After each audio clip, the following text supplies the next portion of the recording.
जिसमें हमने कांच का बोतल लिया और कांच के बोतल को पूरा भर दिया पानी से, और पानी से भरने के बाद बच्चा उसे मैंने फ्रीजर में रख दिया। फ्रीजर में रखा जिसका टेम्परेचर बहुत ही लो था। अब क्या हुआ, मैंने 8 to 12 आवर्स के लिए उसे छोड़ दिया, मतलब मैं भूल गई थी, पर जैसे ही हमने फ्रीजर से उसे बाहर निकाला तो वो जो हमारा कांच का बोतल था वो ब्रेक हो गया था। अब ब्रेक क्यों हुआ? क्योंकि वहां पे जो हमारा वाटर है वो क्या किया, एक्सपेंशन किया, और एक्सपेंशन के कारण हाई प्रेशर लगा, वॉल्यूम बढ़ा था, और हाई प्रेशर के कारण हमारा जो कांच का बोतल है वो ब्रेक हो गया। तो इसके पीछे की ना साइंस समझते हैं। इसको जानने के लिए पहले तो आपको वाटर का स्ट्रक्चर पता होना चाहिए। केमिस्ट्री में आप हमेशा ही पढ़ते हो कि जो वाटर होते हैं वो एक ट्राई एटॉमिक मॉलिक्यूल है जिसमें 3 एटम्स होता है, एक हाइड्रोजन और एक ऑक्सीजन। हाइड्रोजन और ऑक्सीजन की अगर मैं बात करूं तो हमारा जो ऑक्सीजन है वो मोर इलेक्ट्रोनेगेटिव है और हाइड्रोजन मोर इलेक्ट्रोपॉजिटिव।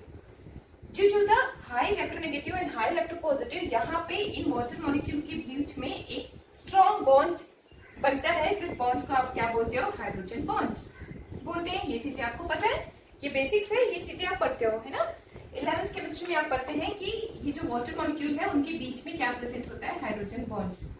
नॉर्मली इनमें हाइड्रोजन बॉन्ड प्रेजेंट होते हैं, यही रीजन है कि ये लिक्विड फॉर्म में नॉर्मल टेम्परेचर में प्रेजेंट होगा।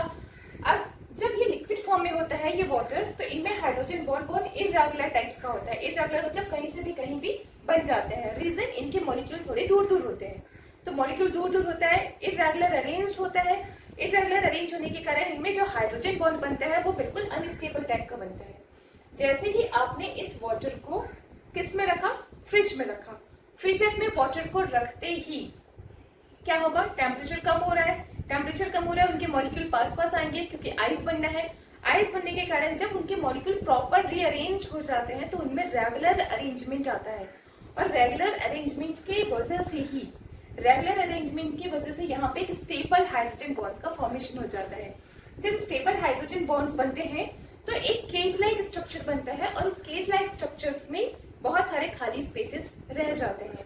Due to the vacant space यहाँ पे वाटर का वॉल्यूम बढ़ जाता है और वो एक्सपांड करने लगता है। यही रीजन था कि जब आप कांच की बोतल फ्रिज में रख देते हो भर के, तो एक टाइम बाद जब टेम्परेचर बहुत कम हो जाता है, जब आइस बनना शुरू होता है, तो हमारा कांच का बोतल ब्रेक हो जाता है। तो ये चीजें समझ आया होगा, बहुत इंफॉर्मेटिव भी लगी होगी।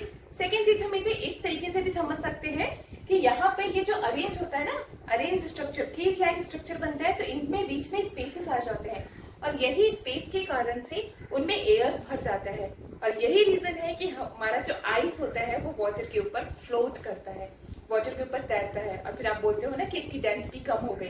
डेंसिटी कम क्यों हो जाती है? क्योंकि उनके बीच में क्या आ जाता है, गैसेस आ जाता है due to the cage like structure.